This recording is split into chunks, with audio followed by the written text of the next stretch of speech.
Hasta el momento tenemos definidos dos usuarios con los cuales podemos iniciar sesión, el usuario root y el usuario que creamos en capítulos anteriores.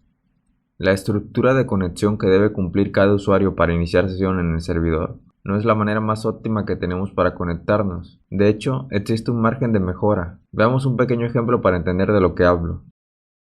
Si lo analizamos un poco, en este momento solo tenemos que recordar dos nombres de usuarios. Pero ¿qué pasaría si por cuestiones de trabajo tenemos que crear dos usuarios más en el servidor? Esos dos nombres de usuarios que tenemos que recordar pasarían a ser 4. Hasta este punto, si hacemos un esfuerzo, digamos que podríamos recordar los 4 nombres de los usuarios, más la dirección IP del VPS, obviamente con algo de esfuerzo. Pero ¿qué pasa si replicamos este mismo modelo dos veces más? Imaginemos que necesitamos administrar dos VPS más para distintos clientes, cada uno con una dirección IP diferente. Ahora sí la cosa se empieza a complicar más, ya que en lugar de un IP tendremos que recordar 3 direcciones IP diferentes y en vez de 4 usuarios debemos recordar 12 usuarios. Esto sería muy difícil, por no decir casi imposible de memorizar para una persona normal. ¿Cómo podríamos solucionar esta dificultad?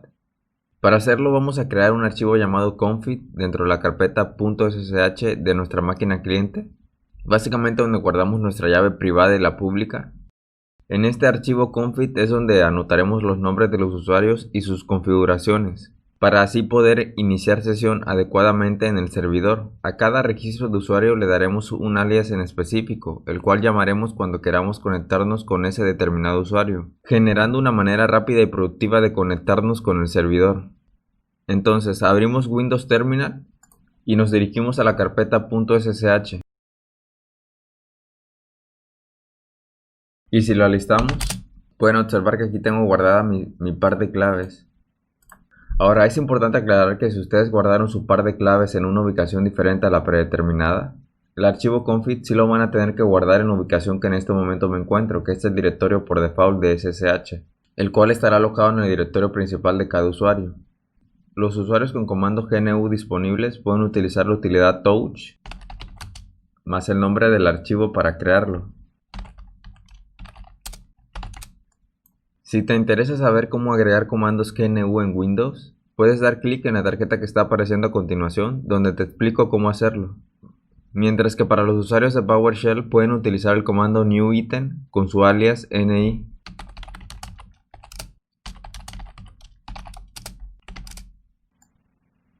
Para editar el archivo, yo voy a utilizar el editor de código que actualmente utilizo para programar, que en mi caso es Visual Studio Code, pero ustedes pueden utilizar el que prefieran, e incluso pueden usar el bloc de notas. Entonces pueden abrir su editor de código y arrastrar el archivo.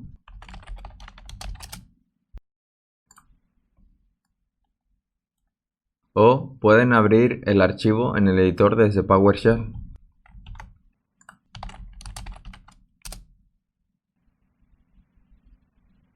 Obviamente para poder hacer esto tienen que haber añadido al editor a las variables de entorno de su sistema operativo. Lo primero que tendremos que escribir es el nombre del host, que básicamente es el alias o el nombre que utilizaremos cuando nos queramos conectar con este usuario. Damos Enter y agregamos una tabulación para mejorar la legibilidad del código. Lo segundo es el hostname, que hace referencia a la dirección IP del VPS. El tercer parámetro es el nombre del usuario. El cuarto será el número del puerto con el cual nos conectamos al servidor a través de SSH. El puerto predeterminado de SSH es el 22, y como aún no lo hemos modificado, tendremos que escribir dicho puerto. Y el quinto que utilizaremos es el parámetro identityFile,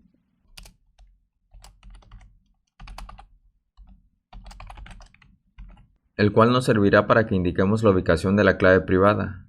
Recordemos que para que el servidor nos deje iniciar sesión, debemos comprobar que poseemos la clave privada. En este caso existen diferentes formas de hacerlo, dependiendo de en qué sistema operativo estés trabajando. Si estás en GNU Linux o macOS, la forma sería la siguiente.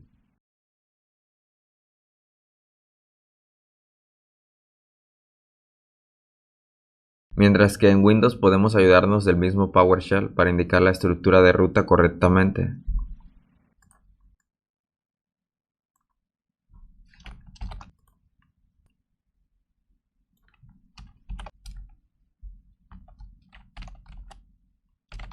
Recuerden, siempre al final de la ruta va a ser la clave privada la que tenemos que indicar, por los motivos que expliqué anteriormente.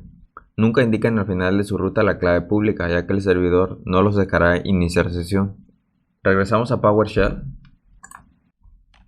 Y ahora la nueva sintaxis que necesitamos para iniciar sesión es la siguiente: SSH más el nombre del host o el alias que definimos para el usuario con el que nos queremos conectar. En mi caso es este. Damos Enter. Y si todos los valores de los parámetros que utilizamos están bien, el servidor nos conectará con el usuario que especificamos en el archivo config, como pueden darse cuenta. Vamos a regresar al archivo config. Y ahora configuramos el host para el usuario root. Podemos incluso copiar la estructura que ya tenemos creada del usuario anterior. Y simplemente cambiar un par de valores. Necesitamos cambiar el nombre del host y el nombre del usuario. Lo interesante de este archivo es que también podemos agregar comentarios, que nos ayudarán a escribir notas o apuntes de las diferentes opciones o parámetros que utilicemos. Por ejemplo, yo voy a agregar comentarios para recordar la utilidad que tienen los dos usuarios que hasta el momento he definido. Para eso simplemente agrego el carácter gato, seguido del comentario que deseo.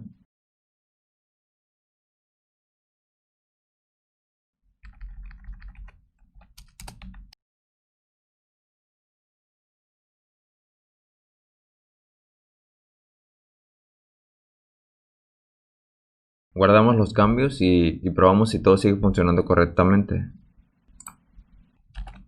Primero voy a tratar de iniciar sesión con el usuario root. Ya saben, escribimos SSH seguido del nombre del host.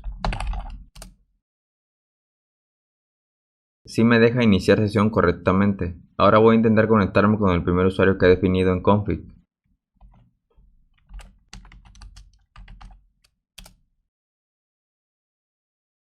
Y este usuario tampoco presenta ningún problema al conectarnos al VPS, lo que quiere decir que hemos configurado correctamente el archivo config. Y ya para finalizar la edición del archivo config, vamos a agregar una opción general, la cual se aplicará a todos los hosts de usuarios que hemos definido. Para hacerlo, debemos escribir al principio del archivo la palabra host.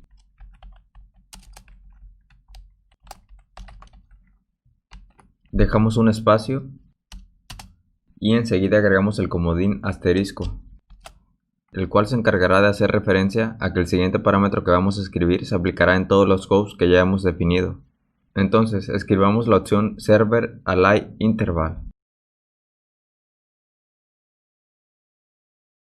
El objetivo de este parámetro es especificar cada cuántos segundos enviaremos un mensaje kit align al servidor.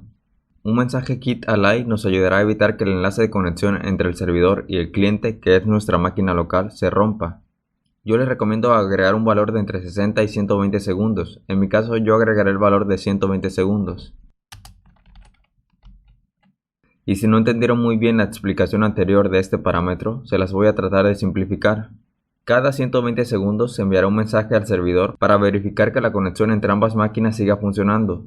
Esto con la única finalidad de que el servidor no nos cierre la sesión automáticamente. Y si regresamos a PowerShell y tratamos de conectarnos,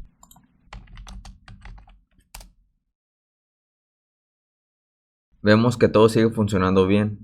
Si repasamos todo lo que realizamos en este capítulo de crear el archivo config y de anotar los usuarios que administramos, nos daremos cuenta que con esto logramos tener una forma ordenada, productiva y optimizada de conectarnos con cualquier servidor que administremos. Y con esto finalizamos el capítulo número 9. Espero que les haya servido y que hayan aprendido algo nuevo. Te invito a que compartas este curso con compañeros, amigos o colegas que creas que les sería de gran ayuda. Si te gustó el capítulo, regálame un me gusta, y si no fue así, también puedes dejarme un no me gusta y compartirme tu retroalimentación del por qué fue así. No te olvides de suscribirte para que estés enterado lo más rápido posible cuando suba un nuevo capítulo. Sin más que decir, nos vemos en el siguiente capítulo.